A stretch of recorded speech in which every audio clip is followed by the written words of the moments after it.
Viral po ngayon ang post ng isang rider na ibinibida ang kanyang life hack para makaipon umano ng perang pangkain. Hindi raw kasi siya nagsusukli kung 30 pesos pababa. Paalala naman po ng Department of Trade and Industry, saklaw din ang mga delivery rider ng batas na nagbabawal sa hindi pagbibigay ng tamang sukli. Yan ang balitang hatid ni Von Aquino.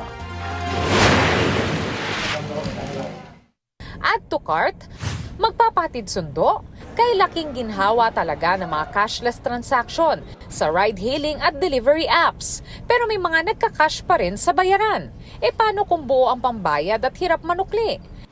Kamakailan nag-viral at nabash ang life hack umano na pinost ng isang rider. Kung 30 pesos pababa ang sukli ng customer, sabihin na lang daw na wala silang bariyang panukli kahit meron. Teknik daw yan para makaipon sila ng pangkain.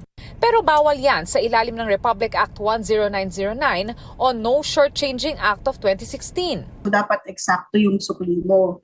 No? So bawal din na magbigay ka ng ibang uri ng sukli. So halimbawa, candy. Trabaho ng negosyo na magsukli ng tama at sakto. At sabi ng DTI, saklaw ng batas ang mga ride-hailing at delivery app kahit wala pa sila noong isa batas ito. Pwede siyang isang type ng informal business at ang informal business ay kasama or sakop ng no shortchanging. Nakausap namin ang uploader ng viral post at kanyang nilinaw. Joke lang yung post na yun, katuwaan lang. Hindi raw siya magsusorry sa mga nagalit na netizen. Hindi rin daw siya naniniwalang gawain ng mga rider ang di magsukli ng tama.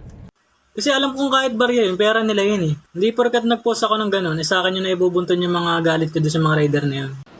Ito naman ang diskarte ng mga delivery at motorcycle taxi rider na nakausap namin para makapagsukli ng tama. Naghanap muna ako sa tindahan. Pwede ka naman magpabarya kahit na 100 o 50 pesos. Prepared mo na kahit na tig piso o 5 piso. May option naman po para yung kakulangan ko, through e-wallet ko na lang idadagdag dun sa sukli niya. Sa ikatlong paglabag sa No Shortchanging Act, pwedeng masuspende ng 3 buwan ang negosyo. At sa ika-4, mas malaki ang multa at makakansela pa ang license to operate. Abiso ng DTI, isumbong sa kanila ang mga lalabag. Von Aquino nagbabalita para sa GMA Integrated News.